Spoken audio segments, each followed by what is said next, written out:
మీకు అదేవిధంగా yo-yo TV యాజమాన్యానికి అందరికీ 79వ ఏదైతే స్వాతంత్ర దినోత్సవ శుభాకాంక్షలు. రైట్. థ్యాంక్ యూ అండి. సో, ఏదైతే మన స్థానిక సంస్థల ఎలక్షన్‌ల గురించి గతంలో మాట్లాడుకున్నామో, అంటే సంవత్సర కాలంగా జాప్యం జరుగుతూ వస్తున్న ఈ ఎలక్షన్స్ ఎట్ లాస్ట్ సెప్టెంబర్ 30 లోపులో పెట్టాలి అని చెప్పి సుప్రీంకోర్టు ఏదైతే చెప్పిందో, దానికి అనుగుణంగానే ప్రభుత్వం కూడా సిద్ధంగా ఉంది. దానికి రెడీ అవుతోంది. కాకపోతే మేజర్‌గా ఏదైతే 42% రిజర్వేషన్‌కి సంబంధించి వాళ్ళు హామీ ఇచ్చిరో, దాని దగ్గరే జాప్యం జరుగుతోంది. దాని దగ్గరే కొంత అడ్డంకులు వస్తున్నాయి కాబట్టి, అది కేంద్ర ప్రభుత్వం ఇంకా ఆమోదించలేదు కాబట్టి, పార్టీ పరంగా వాళ్ళు చేయాల్సింది చేస్తాము అంటే ఇప్పటివరకు మనకి శ్రీనివాస్ గారు చెప్పారు. దాంతో పాటు మీరేదైతే ప్రభుత్వ వ్యతిరేకత ఉంది, ఈసారి డెఫినెట్‌గా కాంగ్రెస్ పార్టీకి స్థానిక ఎలక్షన్‌లో ఓటమి చవిచూస్తారు.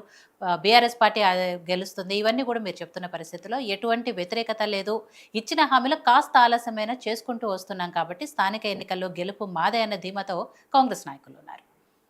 వాళ్ళు ఏం చేయలేదండి. 20 నెలలుగా ఏదైతే 2019 జనవరిలో ఏదైతే వీళ్ళ ప్రమాణ స్వీకారం చేసిందో, అదేవిధంగా 2024 ఏదైతే 1వ తేదీ వీళ్ళు మొత్తం కంప్లీట్‌గా 5 ఏళ్ళు పూర్తి చేసుకొని ఏదైతే వాళ్ళు పదవీ కాలం అయిపోయిన తర్వాత 20 నెలలుగా ఈ ప్రభుత్వం స్థానిక ఎన్నికలు జరపకుండా మొత్తం గ్రామాల్ని వాస్తవంగా గాలికి వదిలేసిందని చెప్పుకోవచ్చు.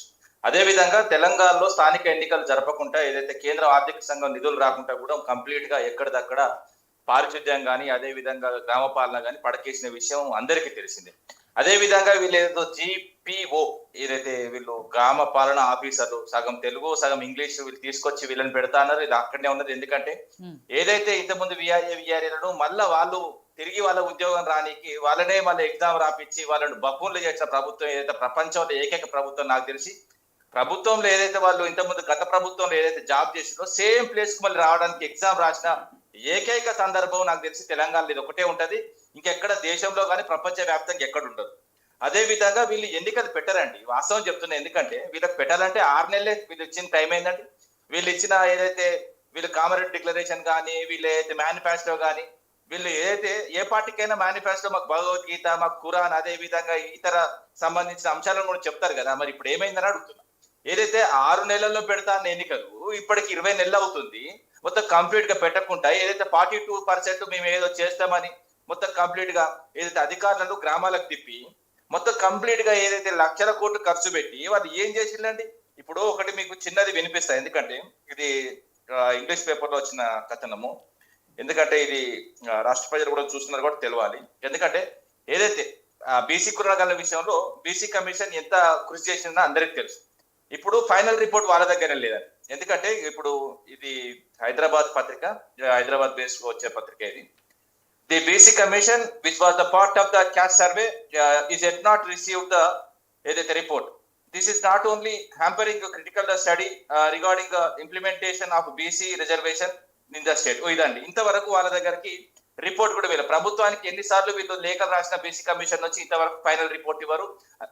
అనే ఉన్నదండి పరిస్థితి. ఎందుకంటే వీళ్ళకు ఎక్కడ కూడా చిత్తశుద్ధి లేదండి. ఇప్పుడు ఏంటంటే ఒకవేళ చిత్తశుద్ధి ఉంటే ముందుగానే వీళ్ళు తీసుకున్నారు కదా. ఇప్పుడు ఏదైతే పార్లమెంటు మొత్తం కంప్లీట్ గా అది చేస్తాం ఇది చేస్తాం ఆడికి పంపుతాం ఈడికి పంపుతాం అని కేంద్ర ప్రభుత్వం పంపిన తర్వాత కేంద్ర ప్రభుత్వంలో లిటిగేషన్స్ ఉన్నాయి. పరిస్థితి అక్కడ సరిగ్గా ఏదైతే 50% దాటదన్నది కూడా తెలిసి ఏదైతే వాస్తవం చెప్తున్నా, కాంగ్రెస్ పార్టీ ఎప్పుడైనా ఏదైతే తెలంగాణకు ఎప్పుడు అన్యాయం చేసింది. ఎందుకంటే ఏదైతే రాదు ఏదైతే కూడదు ఏదైతే రాదు అక్కడ కంప్లీట్ గా అన్న కారణే వీళ్ళు మొత్తం తీసుకుపోయి ఆడబెడతారు. ఎందుకంటే మొత్తం తెలంగాణకు ఏది ఇచ్చినా మనస్ఫూర్తిగా ఇవ్వలేని ప్రభుత్వాలు ఏదైతే ఉన్నాయో అది కాంగ్రెస్ ప్రభుత్వం.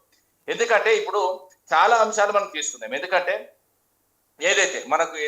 గతంలో కూడా గోదావరి నది మీద ఏ విధంగా వీళ్ళు అన్యాయం చేసిన అన్నది కూడా చూసుకుందాం. ఎందుకంటే నీళ్లు లేని కాడ ప్రాజెక్ట్ కడతాంటారు. అక్కడ ఏదైతే వైల్డ్ లైఫ్ శాంచురీ ఉన్న కాడ పోయి ఏదైతే మొత్తం పర్మిషన్లు రావు, పర్మిషన్ రాని కాడ పోయి మొత్తం మేము ప్రాజెక్ట్ కడతామండి దశాబ్దాలుగా గుంజుకుంటా వస్తారు. ఎందుకంటే అక్కడ ప్రాజెక్ట్ ఏదో కట్టే కాడ కట్టరు. ఎందుకంటే కట్టని కాడ ఏదైతే అక్కడ నీళ్ళు రాని కాడ అదే విధంగా పర్మిషన్ రాని కాడ మేము ఏదో చేస్తాను అని చెప్పి దశాబ్దాలుగా గుంజుకొస్తారు తప్ప అక్కడ వీళ్ళతో ఏంటంటే చిత్తశుద్ధి ఉండాలండి. అదే విధంగా తెలంగాణ మీద ఏ విధంగా ప్రేమ ఉండాలి. తెలంగాణ మీద ప్రేమ లేదు, అదే విధంగా తెలంగాణ ప్రజల మీద ప్రేమ లేదు. ఓన్లీ వీళ్ళకి ఓట్లు సీట్లు అదే విధంగా సంపాదనే కావాలి అంతే తప్ప ఈ రోజు ఏదైతే స్వాతంత్ర భారతదేశం ఈ రోజు స్వాతంత్రం వచ్చిన రోజు అండి, ఈ రోజు కూడా ఎంత బట్టెబాజ్ మాట్లాడి ఎంత ఘోరమైన మాట్లాడి ఎన్ని అబద్ధాలండి. ఇప్పుడు 8 లక్షల కోట్లు అప్పైందని చెప్తాడు. పార్లమెంట్ సాక్షిగా ప్రశ్న అడిగిన దానికి ఆడ కంప్లీట్ గా మొత్తం సమాధానాలు వస్తాయి. అక్కడో సమాధానం ఇక్కడో సమాధానం. ఏందండి ఇది? ప్రజలను మొత్తం బబ్బుల్ని చేసుకుంటా. ఎందుకంటే ఇప్పుడు నేను ఏదైతే రేవంత్ రెడ్డి స్పీచ్ కూడా విన్నా, ఉద్యోగులకు ఇచ్చే బకాయిలు కూడా అప్పులో చూస్తున్నాడు. ఎంత దరిద్రమైన వ్యక్తి అండి. నేను నిజంగా నా జీవితంలో చూడలేదండి. ఉద్యోగుల వాళ్ళ పైసలే అండి, వాళ్ళ దాచుకున్న పెట్టులు వాళ్ళకి పోయినకి అది కూడా అప్పులో చేసి చూపెడతారు ఏంటండి. వీళ్ళు కట్టింది ఎంత అండి? ఇప్పటి వరకు 20,000 ఏదో 408 రూపాయలు వడ్డీ కట్టింది ఏదైతే రాష్ట్ర ప్రభుత్వం ఇంత ముందు గతంలో చేసిందని. మొత్తం లక్షలు లక్షలు కడతారు, అబద్ధాలు ఆడతారు. ఎందుకండి ఈ మొత్తం మొత్తం ప్రపంచం కళ్ళు మూసుకోలేదు. అదే విధంగా తెలంగాణ ప్రజలు అంతా ఎడ్డోళ్ళు కాదు. మీకు చదువు రాదన్నది క్లియర్ గా మరీ మరీ మరీ నొక్కి వక్కని చెప్పని అవసరం లేదు. మీకు చదువు రాదన్న విషయం, నీకు లెక్కలు రావన్న విషయం ఈ రోజు కూడా మన ఏదో స్వాతంత్ర భారతదేశంలో ఈ స్వాతంత్రం వచ్చిన రోజు కూడా కంప్లీట్ గా మొత్తం తేట తెల్లమైంది. ఈ విధంగా ప్రజలు ఎన్ని రోజులు మోసం చేస్తారండి కాంగ్రెస్ ప్రభుత్వం. ఇప్పుడు వీళ్ళు 6 గ్యారెంటీలు ఉన్నారు. ఏమి చేసినా 6 గ్యారెంటీ. ఆర్టీసీ ఫ్రీ బస్సు, వాళ్ళకి డబ్బులు కట్టలేదు. 5,000 కోట్లు చిల్లర ఉన్నాయి, రోజు 10 కోట్లు కట్టాలి, అవి కట్టట్లేదు. ఆర్టీసీ నష్టాలు నెడుతున్నారు. ప్రతి డిపోలో చూసుకోండి ఎన్ని బస్సులు ఉన్నాయండి ప్రభుత్వాన్ని. 4, 5, 6 బస్సులు ఉన్నాయండి ఏదైతే టిఎస్ఆర్టీసీ. మొత్తం కంప్లీట్ గా ప్రైవేట్ ఉన్నాయి. 95, 98% ప్రైవేట్ బస్సులు వచ్చి కూర్చున్నాయి. ఇంకేమున్నది అందాడ? మొత్తం దాన్ని కంప్లీట్ గా ప్రైవేట్ గా నెట్టేసి ఆ డబ్బులు ఏదో ప్రైవేట్ లో దోచి పెట్టుకుంటా. ఇప్పుడు ఇంకోటి ఏంటంటే వచ్చే ఆదాయం లేదంట. వచ్చే ఆదాయం వాళ్ళకైనా వస్తుందంటే ప్రభుత్వం ఇంతవరకు ఇప్పుడు మొబిలో డబ్బులు ఇచ్చింది. మొత్తం 5,000 కోట్లు ఏదో పెండింగ్ ఉన్నాయి. 5,000 కోట్లు ఇస్తే ఉడకపోతాయి, ఆ ప్రైవేట్ వ్యక్తులకే పోతే తప్ప ఏదైతే ఆర్టీసీ లాభం లేదండి. అదే విధంగా ఈ గ్యాస్ ముచ్చట ఉత్త గ్యాస్ ముచ్చట ఎవరికి వస్తుందో తెలియదు, ఎవరికి పోతుందో తెలియదు. మొత్తం ఇస్తున్నాం అని చెప్తారు. ప్రతి ఊర్లో ఎక్కడ పోయినా కూడా ఎవరికి గ్యాస్ వస్తలేదని చెప్తారు. ఇంకెందుకండి కరెంట్ విషయం కూడా గంతే. మొత్తం పవర్ డిస్కామ్ లో ఘోరమైన పెండింగ్ ఉన్నారు. ఇంకేం చేశారండి మీరు? విద్యార్థులను మోసం చేసిండ్రు, వృద్ధులను మోసం చేసిండ్రు, మహిళలను మోసం చేసిండ్రు.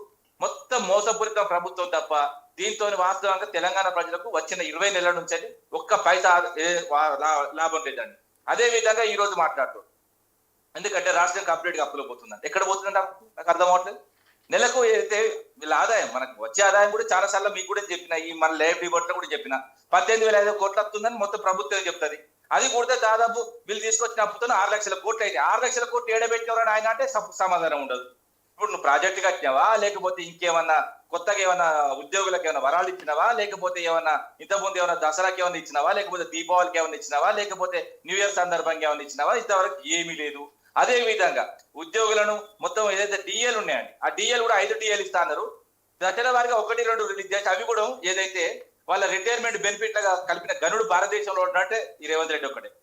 వాళ్ళు ఎప్పుడు రిటైర్ కావాలి, అమౌంట్ ఎప్పుడు రావాలి, ఇది ఎక్కడి కథ అండి? ఎవరినో బబ్బుల చేయడానికి వచ్చిండు. వాళ్ళకున్న ఏదైతే పేమెంట్స్ ఇవ్వమంటే కంప్లీట్ వాళ్ళు దాటున్న డబ్బులు వాళ్ళకి ఇవ్వమంటే అవి కూడా అప్పులలో చూస్తాడు. ఇది ఎవడన్నా వాస్తవంగా మెదడున్నోడు, లెక్కలు తెలిసినోడు పూర్తిగా అర్థమవుతుంది కదా అండి. ఇంత ఘోరమైన ప్రభుత్వం. నేను వాస్తవం చూస్తున్నా. నేను పుట్టి భూమి మీదకి వచ్చి కొన్ని సంవత్సరాలుగా చాలా ప్రభుత్వాలను చూసినా కానీ ఇంత తుగ్లక్ వాస్తవంగా మరోసారి చెప్తున్నా, ఒకవేళ ఈ భూమి మీద తుగ్లక్ బతుకుంటే రేవంత్ రెడ్డిని చూసి ఇమీడియట్ గా ఆత్మహత్య చేసుకుని, ఎందుకంటే నాకంటే పెద్ద తుగ్లక్ ఈ భూమి మీద బతుకుతాడు. అలాంటి బతుకుతాడు. రైట్. సో రాజు గారు, స్థానిక సంస్థల ఎలక్షన్స్ జరిగితే అంటే గత ప్రభుత్వాన్ని చూశారు, ఆల్రెడీ ఇప్పటి ప్రభుత్వాన్ని చూశారు కాబట్టి ఈ 2 ప్రభుత్వాలతో ప్రజలు విసిగిపోయి ఉన్నారు కాబట్టి స్థానిక సంస్థల ఎలక్షన్లో బీజేపీకి అధిక సీట్లు ఇచ్చి తద్వారా రేపు అధికారం దిశగా బీజేపీ అడుగులు వేస్తుంది అని బీజేపీ నాయకులు కూడా చాలా ధీమాగా ఉన్నారు. స్థానిక సంస్థల ఎలక్షన్లకు సంబంధించి నమ్మకంతో ఉన్నారు. కానీ ఇక్కడ 42% రిజర్వేషన్ల గురించి వస్తే ఇదే బీజేపీ ఇక్కడేమో బీసీ ముఖ్యమంత్రి అని, లేకపోతే బీసీలకు అధికారం ఇస్తాం